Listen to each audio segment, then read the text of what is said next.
Does Monday at the office feel like a storm? Not with Microsoft Copilot. That feeling when Copilot gets everyone up to speed instantly? It's sunny again. When Copilot simplifies complex data so your teams can act, that sun's shining on a beach. And when Copilot uncovers hidden insights, you're on that beach with your people, and you find buried treasure. That's Microsoft Copilot. Learn more at Microsoft.com/AI for all.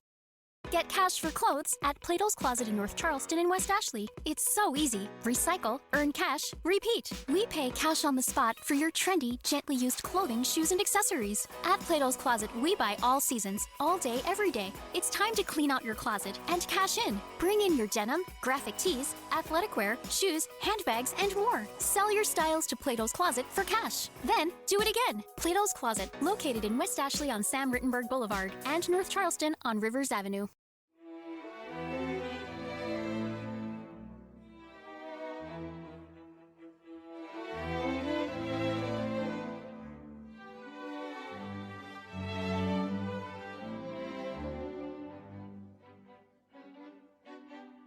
Welcome to Pax Britannica.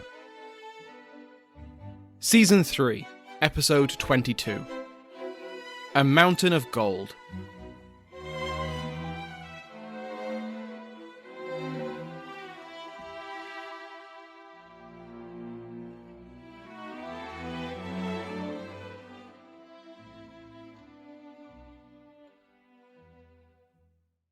Welcome back to Pax Britannica. I'm your host, Dr. Samuel Hume. Before we begin today, I need to welcome our new members of the House of Lords, the Marquess of Cheshire, Ted Timmins, Dominique, Marquess of Oxford, the Earl Royal Dragoon, Shay Gurian, Earl of Dover, Viscount Trueheart, Viscount ACC, Tobias, Baron Fish, and Travis, Baron Dryden. The new Marquesses and Earls have access to the bonus content, and there's a new episode of the History of the Mughal Empire coming out in the next week or so. All patrons get their own premium RSS feed that lets them listen to the podcast without ads. Go to patreon.com/Pax Britannica to find out more. I'd also like to thank Carla for her very generous donation. Last episode, we spent some time on the United Provinces of the Netherlands. In the wake of the Peace of Munster, the Dutch state was rocked by two constitutional events. A coup, orchestrated by the stadtholder, Willem II, Prince of Orange, which would reinforce the role of the executive in Dutch politics. And then, after successfully defeating, deposing, and arresting his enemies, at the ripe old age of 24, Willem suddenly died. With his death, the unborn William III would be denied the office of stadtholder, and the States General, the Parliament of the Netherlands, declined to elect one for more than 2 decades. One of the first acts of this stadtholderless Netherlands was to recognise the Commonwealth of England as a legitimate government. The Commonwealth had sent 2 representatives to The Hague to discuss a commercial treaty and possible union between the 2 Protestant republics. Instead, as we left off last time, the 2 republics were careering into war. Though there were similarities between the 2, in some ways, that simply laid the foundations for future hostility. The repeated victories of English independence over Charles I, the Covenanter Scots, and Catholic Irish had shown to them that God was on their side. They were his instruments. Add to this the sudden, some would say providential, death of Willem II, son-in-law to Charles I. He'd been an obstacle to closer relations between the Netherlands and the English Republic, and his early death looked an awful lot like God had just taken him off the board. Providence was telling the godly to come together and take the fight to the Catholic powers of Europe. And yet, the Dutch were disinterested in sacrificing their hard-won sovereignty for a union with the English. They'd seen what happened to the Covenanter Scots. They had once been allied to the English Parliament, and now they'd been conquered by it. The provinces which made up the Netherlands were also fiercely protective of their own autonomy. In a lot of ways, the United Provinces were very similar to the United States of America, under the Articles of Confederation before it became more centralised under the Constitution. Jan de Witt, the future Grand Pensionary of the Province of Holland, told off Dutch ambassadors for calling the United Provinces a republic, as in a singular republic. instead of a federation of republics plural. This was not a political culture which looked longingly at the most centralised state in Europe and thought, yes, absolutely, we want some of that. In terms of foreign policy, the two republics had very different priorities. Revolutionary England had many enemies and very few friends, whereas the Dutch now had almost no enemies and wanted to stay friends with everyone. Their business was trade. As Churches and Hainsworth put it in the Anglo-Dutch Naval Wars, 1652 to 1674, not only might the giant hug them to death if they accepted its embrace, any association with it would drag the Dutch into wars in which they would lose much and could gain nothing. End quote. The repeated violations of Dutch neutrality by the seizure of goods being transported under the Dutch flag enraged Dutch opinion, and despite diplomatic efforts, the Commonwealth refused to relax the policy spelled out in the Navigation Act.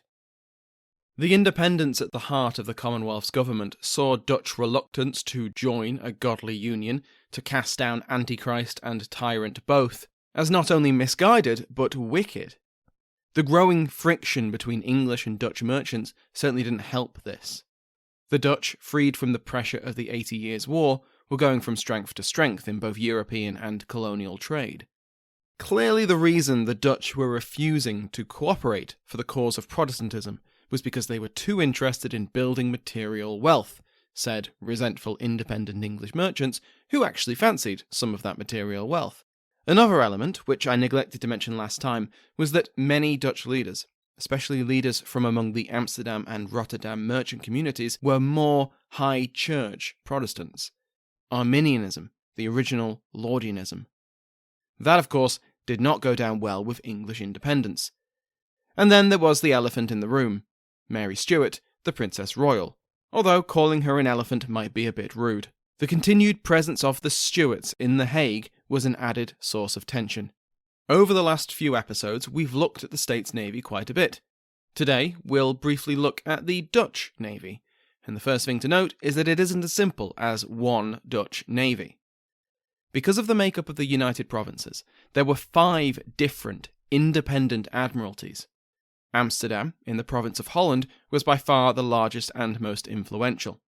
The Admiralty of the Maes, in neighbouring Rotterdam, also in Holland, was more senior.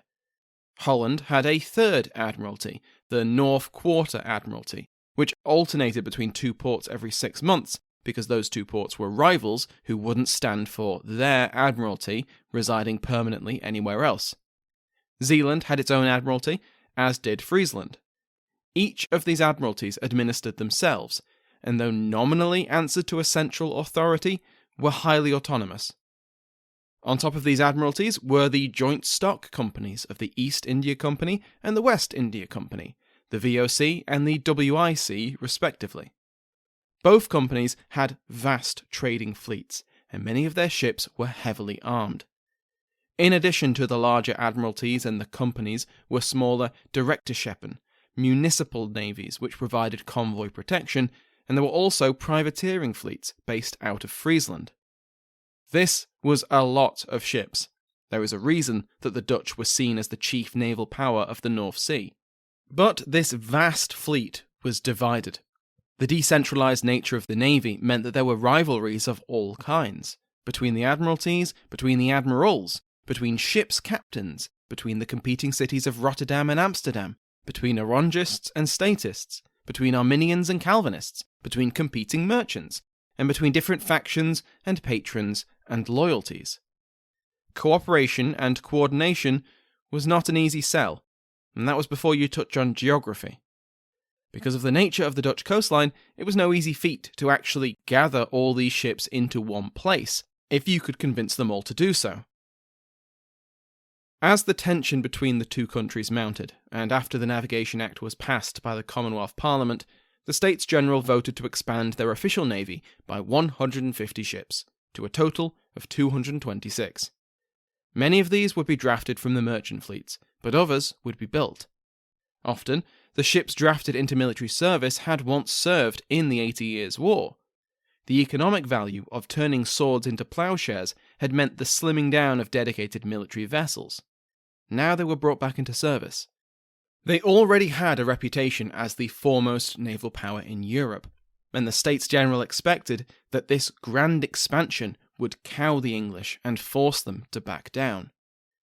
Instead, it was a massive miscalculation, because when the English saw that their neighbour was expanding their navy at a huge rate, the immediate assumption was that the Dutch were either sabre-rattling or preparing for a war. Worse, the States General had been too ambitious. The large figure could not be met quickly.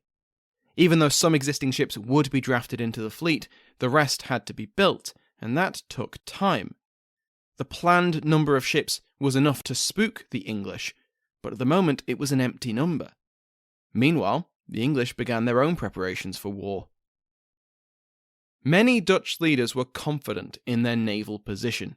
They had defeated the mighty Spanish Empire, hadn't they? What naval experience did the English really have?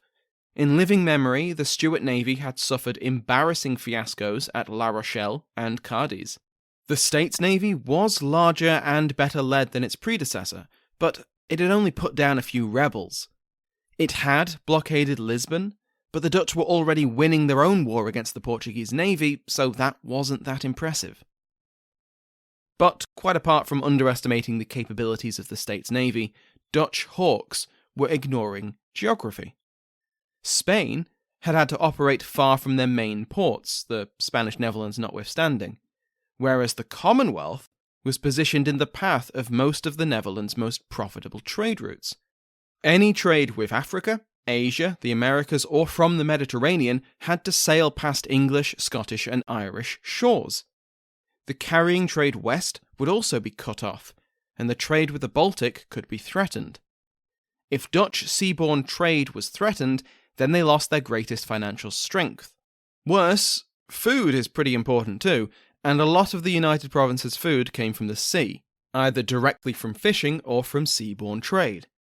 Whereas the Commonwealth was largely self-sufficient, and its seaborne trade was rather small compared to the rest of its economy.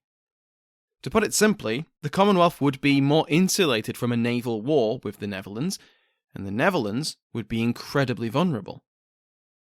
This was a miscalculation by both English and Dutch leaders. The Dutch believed they could protect their trade against the Commonwealth, whereas the English couldn't believe that the Dutch would risk a war when the Commonwealth had such a strategic advantage. There were Dutch leaders who saw the issues clearly, especially those from Holland who favoured peace and the continuance of trade above most other concerns.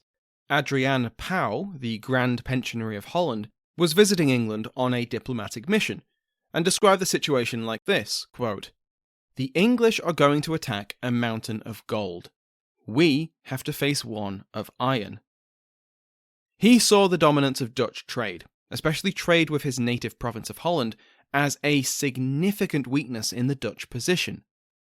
Admiral Maarten Tromp was another sceptic, and shortly before the Battle of Dover he wrote to his political masters, warning them that in a war with the Commonwealth, all military vessels would have to be concentrated in order to face the States Navy, which would leave the Dutch merchant vessels vulnerable. The English ships were also larger and more heavily armed than their Dutch opponents, so a pure numbers advantage did not necessarily mean naval supremacy. But hawks in the States General did not agree, and with negotiations leading nowhere and tensions continuing to rise, they sent Tromp out again with orders that Rodger describes as, quote, both stiffer in tone and vaguer in meaning. We left off last time as Tromp's fleet met Blake's off the coast of Dover.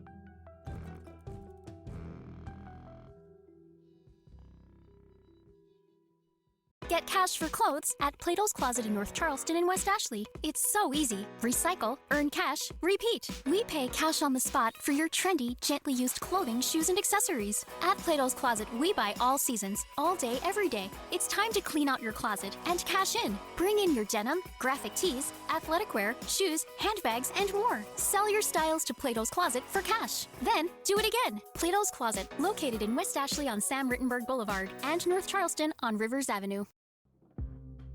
Let me recommend another history podcast on the Airwave Network. The Redacted History Podcast is a show that seeks to tell the stories that have been hidden all our lives. Hosted by historian Dr. Andre White redacted history covers not only relatively unknown pieces of history, but also gives new perspectives on much more famous events. For example, Martin Luther King Jr. was under intense surveillance by the FBI for more than a decade before he was assassinated. Everything from tails to wiretaps to threatening phone calls and attempted blackmail. Dr. White explains these events with an engaging narrative, and he places an emphasis on unsung heroes and marginalized people throughout history. There is so much history that has been obscured and hidden from us. One could say that a lot of this history has been redacted. Listen to Redacted History every Thursday, everywhere you find good podcasts. It was a pleasant day in May 1652. Anthony Young, captain of the state's navy ship, the President, was en route to Plymouth to join the Western Guard. Here they would protect the western approaches to the Commonwealth of England. Along with the President were the Nightingale and the Recovery, and they reached the headland of Start Point, jutting out of Devon into the English Channel. As they cleared the headland, they saw sails on the horizon. 10 ships in total. Was this the fleet of Sir George Ayscue, returning in triumph from his suppression of Barbados? He was due back any day now, after all, and it would be welcome news to report to London. As the ships drew closer, Young and his officers saw that the ships weren't flying the cross and harp of the Commonwealth, but the tricolour flag of the United Provinces of the Netherlands. It was a Dutch convoy of 7 merchantmen guarded by 3 men of war, carrying valuable goods from the Mediterranean, led by Commodore Hoyloot. After months of growing tensions, officers on both sides had been given strict rules of engagement. Young had been ordered to assert the traditional claim of the English state, the English sovereignty of the seas, and insist that Dutch ships lower their flags in salute. The Commodore had been told not to do so. The 2 flotillas were at a standoff when Young sent a small boat to ask if the Dutch would kindly salute the English sovereignty. Despite his orders, probably more interested in shepherding the merchant ships home, the Commodore agreed. The cannons were fired in salute, the flag was lowered, and that was that. Except it wasn't.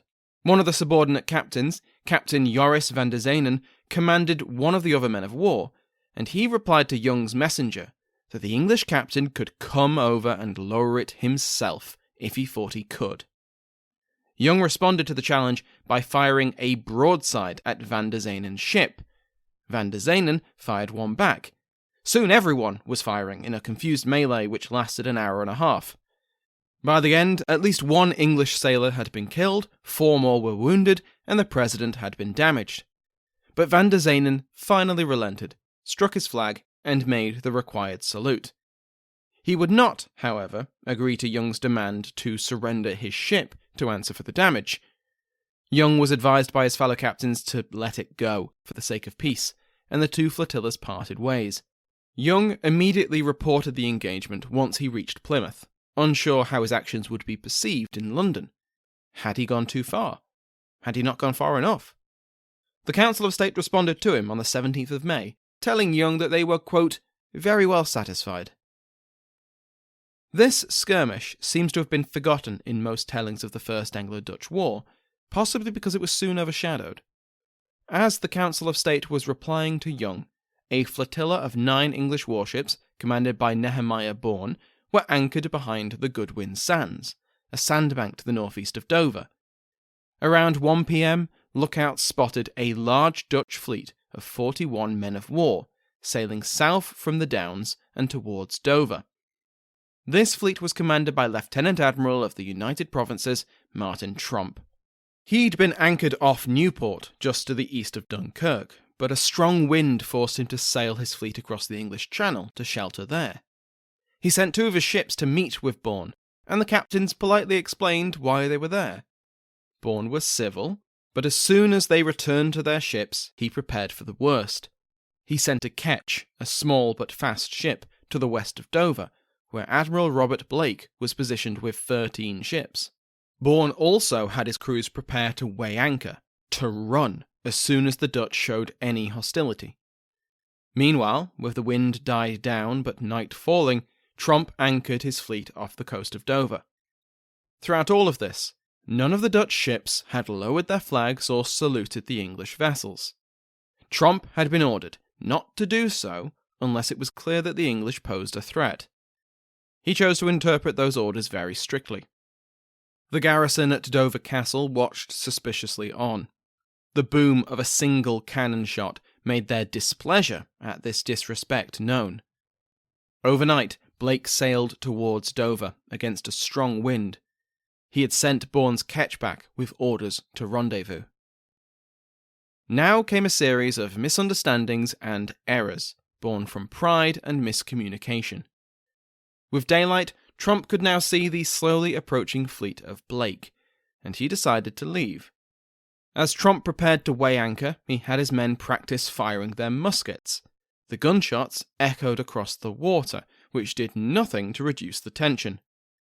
Bourne received his orders from Blake by about 10 a.m, but he was still behind the Goodwin Sands. By the time he'd got around them, at about noon, Tromp had already begun to move. Tromp's destination was France, where the cargo he was escorting was originally bound.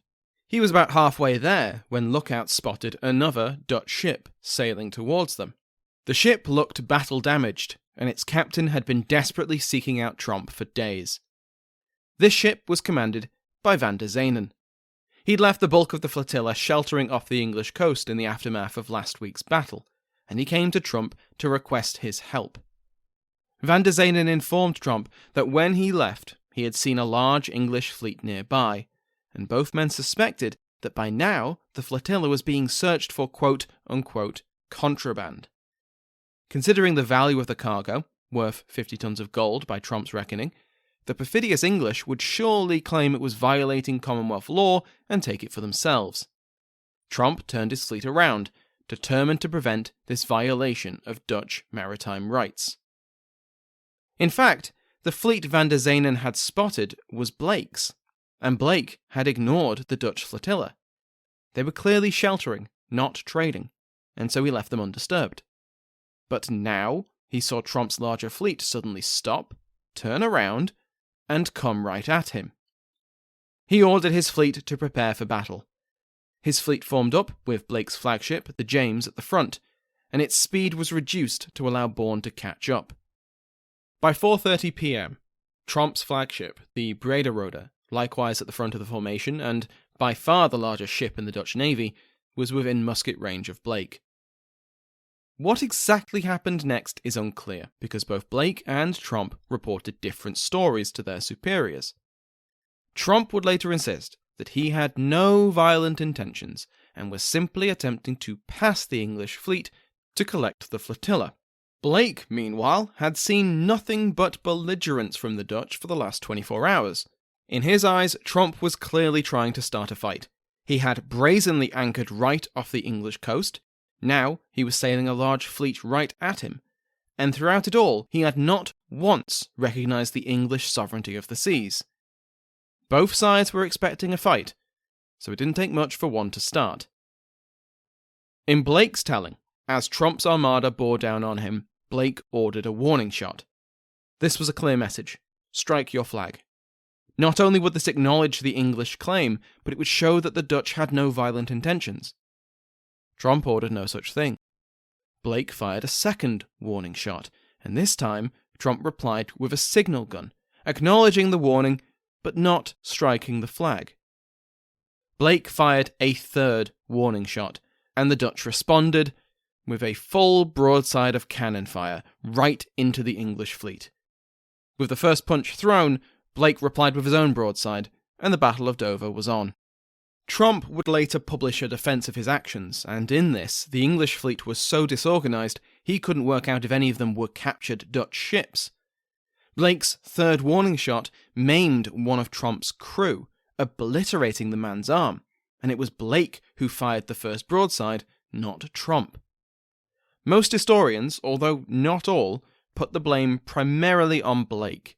In part this is because, to quote Hainsworth and Churches, Tromp knew that his masters feared war but hoped to avoid it, unlike the English commanders who expected war and knew that their masters were inclined to embrace it. End quote. Even with the late arrival of Bourne's ships, the English were heavily outnumbered in the Battle of Dover. Tromp commanded 41 men of war, whereas Blake led about 22 ships.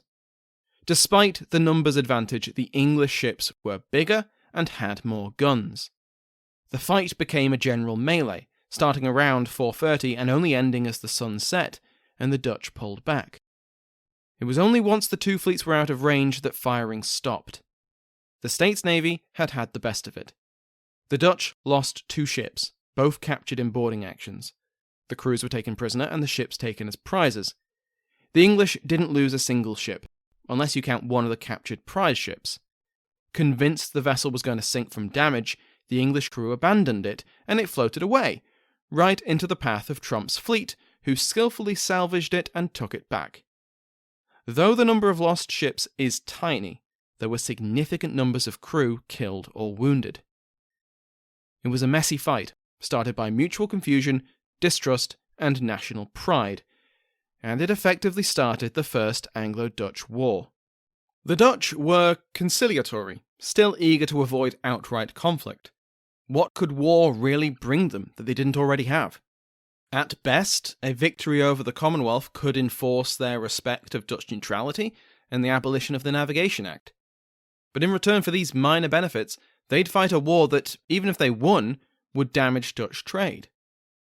Grand Pensionary Powell was again sent to London to try and negotiate.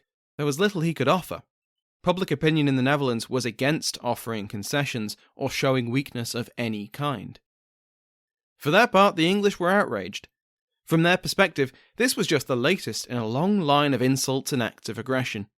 In that sense, if the spark of war hadn't come from the Battle of Dover, it would be from some other cause, and there were many more skirmishes and sieges of Dutch shipping over the following weeks. Many Commonwealth leaders, politicians and naval officers saw the naval build-up ordered by the States General as a ticking time bomb. Better for a war to start now than in a year's time when the Dutch position may have been stronger. Diplomatic efforts came to nothing. On the 8th of July, 1652, the Commonwealth Parliament officially declared war on the United Provinces of the Netherlands. The declaration described how the Dutch had villainously attacked both Young and Blake's fleets, completely unprovoked, and how the Commonwealth had, quote, laboured for the friendship of the United Provinces. How carefully they had avoided all differences and occasions of a war between the nations, though all such overtures of amity and nearest alliance had been rejected. At last, when this Commonwealth was assaulted and invaded, their ships torn, their men slain, without the least colour of any offence given, not only the rights, honour, and traffic, but even the very being of this Commonwealth had been highly endangered. The Parliament held it their duty, thus compelled and necessitated into a most unwelcome war begun upon them, to defend themselves. And whilst a just satisfaction and security cannot otherwise be had, to endeavour the gaining thereof by such ways and means wherewith the Lord shall enable them. End quote. Next week we will cover the early stages of the First Anglo-Dutch War, as some of the busiest shipping lanes in the world become battlefields. Thank you to my House of Lords, the King's favourite Mike Sanders, the Duke of Ormond Brendan Bonner, the Marquis of Ludlow Nick Robinson, and the Countess of Clarendon Mandy Wright. Go to patreon.com/Pax Britannica to join their ranks and listen to the podcast without ads. If you enjoy the podcast, please consider leaving a review on Apple Podcasts, or if you are feeling especially generous, there's a donation link in the episode description. For other great podcasts on the Airwave Network, such as Historical Blindness, check out airwavemedia.com. Thank you to Sounds Like an Earful for the interval music in today's episode, to my entire House of Lords, and to you for listening.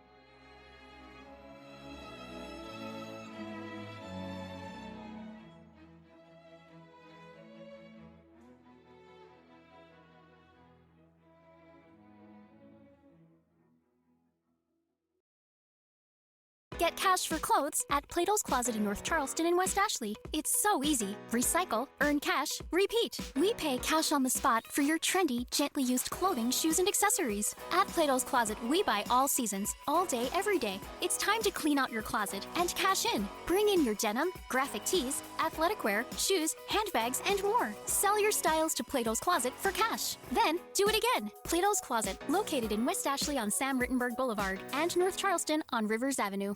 What did it take to survive an ancient siege? Why was the cult of Dionysus behind so many slave revolts in ancient Rome? What's the tragic history and mythology behind Japan's most haunted ancient forest? We're Jen And Jenny from Ancient History Fangirl. Join us to explore ancient history and mythology from a fun, sometimes tipsy perspective. Find us at ancienthistoryfangirl.com or wherever you get your podcasts.